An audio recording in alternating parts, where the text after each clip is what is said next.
Back in the early 2000s and 10s, before content creation was the billion-dollar machine it is now, I got hired by a university for a brand new YouTube initiative. The goal? Build their digital presence. The budget?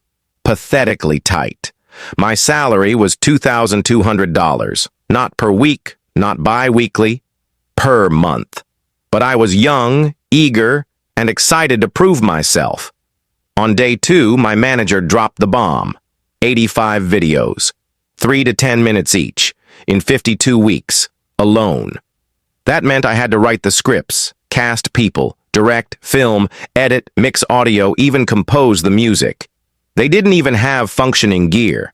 Their cameras could barely handle 720p, and their editing computers looked like they were powered by coal. I brought in my own equipment and software, thinking, all right, they clearly need help. I'll show them what I can do. For the first month, things were okay. My manager, let's call her Linda, was supportive, even encouraging. That changed overnight, the moment she found out I was a smoker. A coworker literally facepalmed when I told her. She warned me, Linda despises smokers. She tries to get them fired. From that day, Linda became a nightmare in heels. Suddenly, I was coming in late by 5 minutes, even though I was working 60-hour weeks.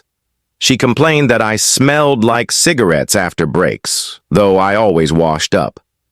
She even got mad that I wasn't reachable during my lunch break. I kept quiet. I stayed professional. I just wanted to work and prove my worth. But sometimes, when someone's decided they don't like you, nothing you do will ever be enough. 5 months in, I was summoned to the director's office. I walked in and there was Linda, sitting with this sick little smirk, like she was already celebrating my funeral. The director looked at me and said, "We're disappointed. You've only done 30 of the 85 videos. You're falling behind." My heart dropped. I tried to explain. I worked over 60 hours a week. I used my own gear. I created the most viewed videos the university had ever uploaded. Linda told me quality mattered more than quantity, but Linda just snorted and interrupted. "We'll find a professional production house to finish the job."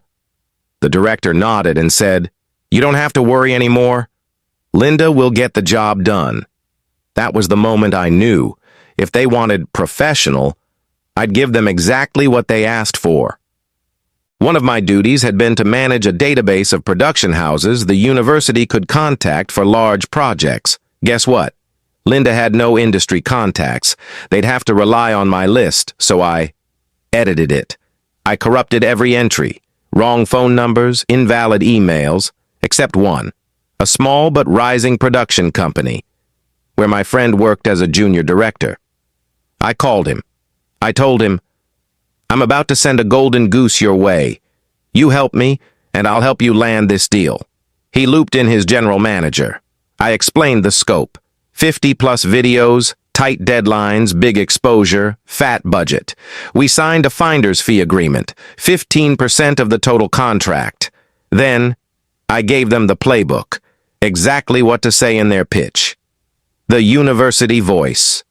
The themes Linda wanted. The kinds of visuals that wowed the director within 48 hours, the university invited them in to pitch. They were a perfect fit. The director was blown away. Linda was beaming. They signed immediately. Now, production houses aren't cheap. Each video they made cost 2 to 3 times what I earned in a month. But unlike me, they had teams. Director, DOP, sound tech, gaffers, editors, runners, an entire crew. They wrapped 50 videos in just 4 months. And I was already in Bali. My cut? A cool 15% of a high 6-digit contract. It equaled about 15 months of my old salary. I used the money to fund a film degree at a respected school overseas. I thought the revenge ended there.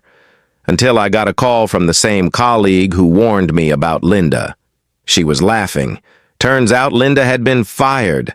The director, publicly humiliated by the chancellor himself. Why? The entire content project had a budget of maybe 1.5 times my salary. Linda had blown through it, over 10 times the approved amount, without permission. All just to prove she could do the job after firing me. The chancellor went ballistic. Linda had signed off on the spending alone, and the director had blindly supported her. They tried to justify it, but the chancellor wasn't buying it. "You fired someone producing our highest performing content," he reportedly said, "and replaced them with contractors costing 10 times more." They were both out. Sometimes karma doesn't knock. It explodes through the door. I didn't scream. I didn't fight. I just waited and handed them the rope. They tied the noose all by themselves. Justice doesn't always come fast, but when it does, it's glorious. If that revenge gave you chills, smash that like button and tell me in the comments, what's the most satisfying karma you've ever seen? And don't forget to subscribe for more true stories of betrayal, justice, and sweet, sweet payback. Because trust me, there's plenty more where that came from.